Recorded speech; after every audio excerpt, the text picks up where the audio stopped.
విష్ణు రూపాయ నమ శివాయ శ్రీ విద్య ప్రేక్షకులకి స్వాగతం. ఎవరైతే మన ఈ ఛానల్ ని ఇంకా సబ్స్క్రైబ్ చేసుకోలేదో వాళ్ళందరూ ఈ ఛానల్ ని సబ్స్క్రైబ్ చేసుకోండి. ఎందుకంటే ఈ ఛానల్ లోపల జ్యోతిషం విషయం గురించి చాలా కొత్త విషయాలు రాబోయే రోజుల్లో చెప్పడం జరగబోతుంది. రహస్యాలు చాలా ఈజీగా ఎలా తెలుసుకోగలుగుతారు, జ్యోతిషాన్ని మీరు ఎలా నేర్చుకోగలుగుతారు, దాని గురించి ఈ ఛానల్ లోపల చాలా వీడియోలు చెప్పడం జరిగింది. ఇక రాబోయే రోజుల్లో కూడా చాలా చెప్పడం జరగబోతుంది. కాబట్టి తప్పకుండా ఈ ఛానల్ సబ్స్క్రైబ్ చేసుకోండి. అలాగే ఇన్స్టాగ్రామ్ ఛానల్ కూడా ఫాలో అవ్వడానికి ప్రయత్నించండి. ఇన్స్టాగ్రామ్ ఛానల్ లోపల డైలీ ఫలితాలతో పాటు డైలీ పరిహారాల గురించి కూడా చెప్పడం జరగబోతుంది. కాబట్టి మీకు ఈజీ అవ్వడానికి ఇన్స్టాగ్రామ్ ఛానల్ లోపల పిక్చర్ తో పాటు అంటే ఎలా చేయాలి విధి ఆ రకంగా కూడా దాని అనుసారంగా ఇన్స్టాగ్రామ్ ఛానల్ లోపల పోస్ట్ చేయడం జరగబోతుంది. అక్కడ కూడా తప్పకుండా ఫాలో అవడానికి ప్రయత్నించండి. శ్రీ విష్ణు రూపాయ నమ శివాయ శ్రీ విద్య ప్రేక్షకులకి ఈరోజు స్వాగతం. ఈ రోజు మనము దేవగురు బృహస్పతి రాశి పరివర్తన గురించి తెలుసుకోబోతున్నాము. దేవగురు బృహస్పతి ప్రస్తుత ఈ సమయకాలంలో కనుక చూసుకున్నట్లయితే మేష రాశి లోపల సంచరించుతున్నాడు. 1 మే 2024 రోజున మధ్యాహ్నం 1:35 దేవగురు బృహస్పతి మేషరాశిని వదిలేసి వృషభ రాశి లోపల ప్రవేశించబోతున్నాడు. అలాగే 14 మే 2025 రోజున దేవగురు బృహస్పతి మిథున రాశి లోపల ప్రవేశించబోతున్నాడు.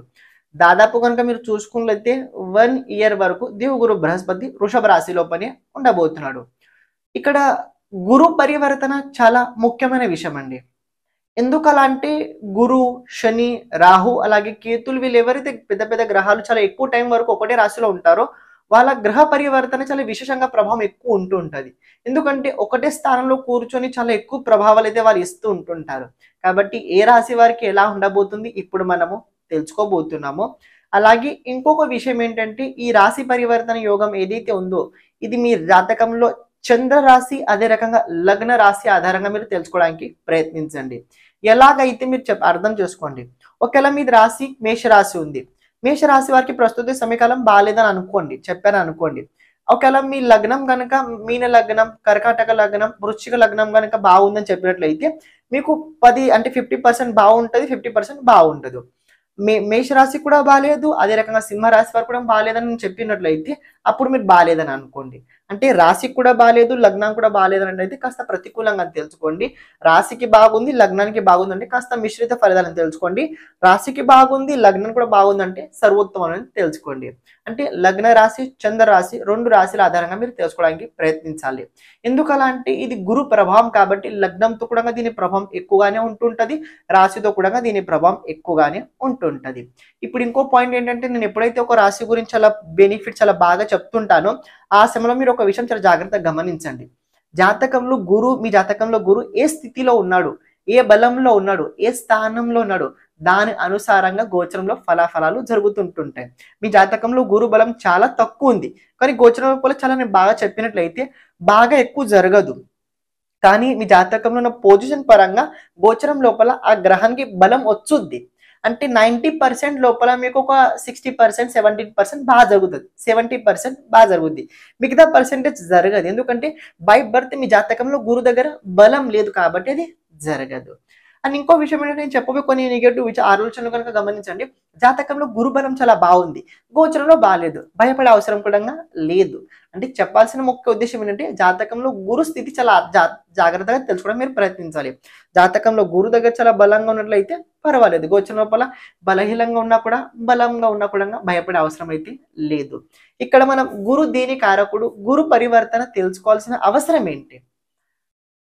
జీవితంలో బ్రతకాలంటే, జీవితంని ఎదుర్కొని ముందుకు వెళ్ళాలంటే మనకి ఒక జీవితంలో దారి చూపించే వ్యక్తి కావాలి. ఆ దారి చూపించే వ్యక్తిని మనం గురువు అంటాము. అలాగే జీవితం లోపల నవగ్రహ మండలం లోపల దేవగురు బృహస్పతి దేవతలకి వీళ్ళు దారి చూపిస్తుంటాడు, మన జ్ఞాన మార్గదర్శనం చేస్తుంటారు. గురు పెళ్లి కారకుడు, గురు సంతాన కారకుడు, గురు లైఫ్ లోపల సక్సెస్ కారకుడు, గురు డబ్బు కారకుడు, గురు పేరు పదవి ప్రతిష్ట కారకుడు, గురు ఆరోగ్యానికి కూడా కారకుడు, గురు ప్రత్యేకంగా ఏదైనా దోషం ఉంటే ఆ దోషం నుంచి బయట తీసేవాడు కూడా గురువే. ఇంకో విషయం ఏంటంటే గురు కనుక చూసుకున్నది జాతకం లోపల వివాహం అని ఆడవాళ్ళకి పతి కారకుడు గురు. కాబట్టి గురు జాతకంలో ఎక్కడున్నా మీరు ఎలా ఉన్నా గురు అనుగ్రహం తప్పకుండా కావాల్సిందే. గురు ప్రత్యేకంగా కనుక గమనించినది అదృష్టం కారకుడు దేవగురు బృహస్పతి. మీరు చాలా మంది చూసుంటారు, గురు బలం ఉంటే చాలా జరుగుద్ది, గురు బలం ఉంటే చాలా జరుగుద్ది. గురు బలం ఉంటే అదృష్ట బలం పెరుగుద్ది. అదృష్ట బలం పెరుగుద్ది ఏమవుతుందంటే మనం అనుకునే కొన్ని సార్లు ముందుకి తొందరగా జరుగుతుంటుంటాయి. మీరు కొందరిని చూసే ఉంటారు, వాళ్ళు కేవలం అనుకోగానే అన్ని జరుగుతాయి. ఎందుకంటే వాళ్ళ జాతకంలో గురు బలంగా ఉంటే తప్పకుండా జరుగుద్ది. జాతకంలో గురుతో పాటు పాపగ్రహాల సంబంధం కనుక ఎక్కువనట్లయితే అలాంటి జాతకులతోటి జీవితం లోపల 3 సమస్యలు చాలా 100% జరుగుతాయి. ఒకటి సంతానం లోపల లైఫ్ టైం ఒక ప్రాబ్లం ఉంటది. 2 దాంపత్య జీవితం ఎప్పుడు సరిగ్గా ఉండదు. ఏదో ఒక విషయం పట్ల కాస్త కొట్లాటలు ఉంటుంటాయి. మూడోది డబ్బు ఎంత సంపాదించిన ఒక్క రూపాయి కూడా సేవింగ్ చేసుకోలేకపోతుంటారు. ఇది గురు వల్లనే జరుగుద్ది. ఇలా గురు దోషం వల్లనే జరుగుద్ది. కాబట్టి ఏంటంటే గురు చాలా ఆలోచించి ప్రతి ఒక్క రాశికి ఫలాఫలాలు ఇస్తుంటాడు. ఇప్పుడు గోచరం లోపల గురు రాశి పరివర్తన వల్ల ఏ రాశి వారికి ఎలా ఉండబోతుంది ఇప్పుడు మనం తెలుసుకుందాం. అదే రకంగా పరిహారాలు కనుక చూసుకున్నట్లయితే నేను ఇంత పూర్వం ఒక వీడియో చేసి పెట్టాను, గురు బలం ఎలా పెంచుకోవాలని.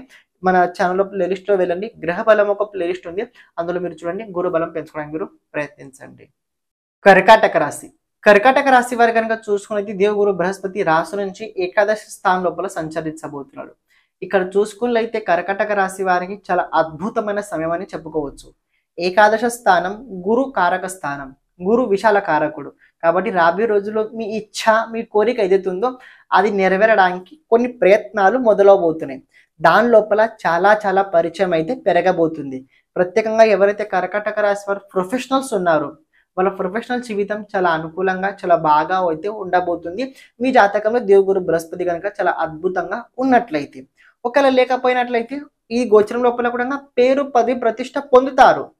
ఎక్కువ రోజులు ఉండదు, ఎక్కువ రోజులు అయితే ఉండదు. మీకు అనిపిస్తుంటది అరే చాలా బాగా అవుతుంది అనిపిస్తుంటది. కానీ అది ఎప్పుడు దీపం ఆగిపోద్దో చెప్పడం కూడా కుదరదు. కాబట్టి గురు బలం నిరంతరంగా మెయింటైన్ చేస్తూ ఉండండి. చూసుకున్నైతే కర్కాటక రాశి వారికి గురు ఏకాదశ స్థానంలో ఉండడం వల్ల ఆర్థిక క్షేత్రాల లోపల చాలా అనుకూలంగా ఉండబోతుంది. ఆర్థిక క్షేత్రాల లోపల, సామాజిక క్షేత్రాల లోపల పేరు పదవి ప్రఖ్యాతులు పొందే అవకాశం ఉండబోతుంది. అనుకున్న కోరికలు నెరవేర్చడానికి మీ సంకల్ప శక్తి కూడా జాగృతం కాబోతుంది. గురు 5వ దృష్టి పరాక్రమ స్థానంపై ఉండడం వల్ల కావాల్సిన కోరికలు పూర్తిగా నెరవేరడానికి ఏ పరిహారాలు చేస్తే, ఏ ప్రయత్నం చేస్తే ఎలాంటి ప్రయోజనం కలుగుద్దు దాని గురించి రాబోయే రోజుల్లో ఎక్కువ ఆలోచన అయితే కలగబోతుంది. గురు 7వ దృష్టి పంచమ స్థానంలో ఉండడం వల్ల ఫ్రెండ్షిప్ లోపల కొత్త సంబంధం అయితే కనబడబోతుంది. కొత్త ఫ్రెండ్షిప్ జరగబోతుంది. ప్రేమ సంబంధం లోపల అనుకూలంగా ఉండబోతుంది. కొత్త ప్రేమ సంబంధం కలిగే అవకాశం కూడా కనబడబోతుంది. సంతాన యోగం కూడా ఉండబోతుంది. గురు 9వ దృష్టి 7వ స్థానం పైన ఉండడం వల్ల దాంపత్య జీవితం లోపల ఏవైతే పూర్వం గొడవలు కనుక ఉన్నట్లయితే ఆ గొడవలు తగ్గబోతున్నాయి. అండ్ ఇంకో విషయం ఏంటంటే పూర్వం ఏదైనా పెళ్లి సంబంధం కనుక విడిపోయినట్లయితే ఆ సంబంధం మళ్ళీ కలిగే అవకాశం ఉండబోతుంది. మళ్ళీ వివాహ యోగం అయితే ఈ కర్కాటక రాశి వారికి అయితే ఉండబోతుంది. చూసుకున్నట్లయితే గురు 3 నక్షత్రాలు సంచరించబోతున్నాడు. కృత్తిక నక్షత్రం, రోహిణి నక్షత్రం, అదే రకంగా మృగశిర నక్షత్రం. ఈ 3 నక్షత్రాలు ఏవైతే ఉన్నాయో కర్కాటక రాశి వారికి అవి అనుకూలంగానే ఉండబోతున్నాయి. కాబట్టి దిగులు పడే అవసరం లేదు. గురు మొత్తం యోగం అనుకూలంగా మీకోసం అయితే ఉండబోతుంది. కానీ ముఖ్యతః గురు నక్షత్రాలు ఏవైతే ఉన్నాయో పునర్వసు నక్షత్రం, పూర్వ భాద్రపద నక్షత్రం, విశాఖ నక్షత్రం, ఇవి మీ మోక్ష త్రికోణానికి సంబంధించిన నక్షత్రాలు. కాబట్టి మీరు ఎంత సంపాదించినా, ఎన్ని పొందినా, ఎలా పొందినా అందులో సంతృప్తి అయితే ఎక్కువ అస్సలైతే మీకు ఉండదు.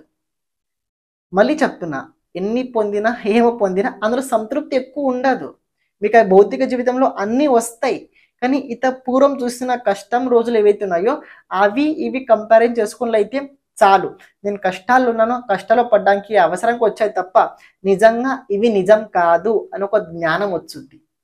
నిజంగా ఇది నిజం కాదని ఒక జ్ఞానం వచ్చుద్ది. ఎందుకు అలా అంటున్నా ముందు తెలుసుకోండి. శని 10వ దృష్టి పంచమ స్థానం పైన ఉండబోతుంది. రాహు 9వ దృష్టి పంచమ స్థానం పైన ఉండబోతుంది. దేవగురు బృహస్పతి 7వ దృష్టి పంచమ స్థానంలో ఉండబోతుంది. కాబట్టి బుద్ధిమత్త, ఆలోచన క్షమత రాబోయే రోజుల్లో కర్కాటక రాశి వారిది చాలా పెరగబోతుంది. చాలా అయితే పెరగబోతుంది. కాబట్టి ఎవరైనా కావచ్చు, విద్యార్థులకి ప్రత్యేకంగా ఈ సమయం లోపల చాలా బాగుండబోతుంది కర్కాటక రాశి వారు. ఒక విషయం తెలుసుకోవడానికి మీరు ప్రయత్నించండి. కర్కాటక రాశి వారు ఎవరైనా కానివ్వండి, గురు బలం గోచరం లోపల కర్కాటక రాశి వారు చాలా అనుకూలంగా ఉంది. డబ్బు విషయం లోపల ఎదుగులు పడే అవసరం లేదు. సమయానికి డబ్బు వచ్చుద్ది. అని ఫ్రెండ్షిప్ లోపల కొత్త సంబంధాలు అయితే కలగబోతున్నాయి. మూడో పాయింట్ ముఖ్యమైనది ఏదైనా ఉందా అంటే భాగ్యాధిపతి ఇలా ఏకాదశ స్థానంలో. అదృష్ట యోగం చాలా బలంగా అయితే మీకు కలగబోతుంది. ఆ! ఇంత పూర్వం ఎవరైతే మీతో శత్రుత్వం ఎక్కువ పెంచుకున్నారో అలాంటి వాళ్ళతో పాటు మీ మైత్రి కూడంగా కలగబోతుంది. అంటే ఇంత పూర్వం మీతోటి ఎవరైతే ఎనిమీస్ ఉన్నారో వాళ్ళతో మీరు ఫ్రెండ్‌షిప్ కూడంగా చేయగలుగుతారు రాబోయే రోజుల్లో. అండ్ ఇంకో పాయింట్ ఏంటంటే ఎవరైతే అప్పుల లోపల చాలా ఎక్కువ బాధలో ఉన్నారో, అప్పు చేసి చాలా ఎక్కువ బాధపడుతున్నారో ఆ అప్పైతే తీరుస్తారు. మళ్ళీ కొత్త అప్పైతే మీరు చేస్తారు. ఎవరైతే ఇల్లు కొనాలని అనుకుంటున్నారో, ఇల్లు కట్టుకోవాలని అనుకుంటున్నారో, సంతాన యోగం కూడా ఉండబోతుంది. గృహ యోగం కూడా ఉండబోతుంది. ప్రత్యేకంగా ఇల్లు కోసం గనుక చూసుకుంటే గురువు ఎప్పుడైతే రోహిణి నక్షత్రంలో వస్తాడో, ఆ టైం లోపల ఇల్లు యోగం అయితే చాలా ప్రబలంగా అయితే ఈ కర్కాటక రాశి వారికైతే కలగబోతుంది. కాబట్టి కర్కాటక రాశి వారు ఎవరైనా కానివ్వండి, గురు బలం రాబోయే రోజుల్లో చక్కగా ఉండడం వల్ల దిగులు పడే అవసరం అయితే లేదు. ఒక మాట తెలుసుకోండి. ఆలస్యాన్ని వదిలేయండి. బద్ధకాన్ని వదిలేయండి. సమయం చాలా ముఖ్యమైనది. సమయం చాలా మూల్యమైనది. ఈ సమయం ఈ 1 ఇయర్ ఏదైతే ఉందో చాలా జాగ్రత్తగా చూసి కాపాడుకోండి. మళ్ళీ చెప్తున్నా. సమయం చాలా ముఖ్యమైనది. దీన్ని చూసి వాడుకోండి. ఎవరికి పడితే వాళ్ళకి అస్సలు ఇవ్వకండి. ఎలా పడితే అలా అస్సలు వాడుకోకండి. బంగారం లాంటి సమయం ఇది. కష్టపడండి. కష్టం లోపలే మీకు అనిపించొచ్చు చాలా కష్టపడుతున్నా ఇంకా రావట్లేదని. ఈ టైంలో కష్టపడండి. దీని రిజల్ట్స్ ఏదైతే ఉంటాయో చాలా ఎక్కువ ఉంటాయి. మామూలు రోజున జపం చేయడం వేరు, గ్రహణం రోజున జపం చేయడం వేరు. దాని ఫలితం ఎలా ఉంటదంటే మీ ఊహకన్నా ఎక్కువగానే ఉండేది తీరుద్ది. కాబట్టి కష్టాన్ని నమ్ముకోండి, కష్టం ఎక్కువ చేయండి. దాని ప్రభావం మీకోసం అనుకూలంగానే ఉండి తీరుద్ది. గురు బలం మీకు చాలా అవసరం. అష్టమ శని ఉంది కాబట్టి కాస్త మీరు అనిపించొచ్చు అనుకున్న పని జరగట్లేదు. జరగదు కూడా అనుకున్న పని జరగదు. కానీ మెల్లగా జరుగుద్ది, మంచిది జరుగుద్ది. కాబట్టి తొందరపాటు ఇలాంటి విషయాలు అస్సలు చేయకండి. అని ఏ పని సగంలో అస్సలు వదిలేయకండి.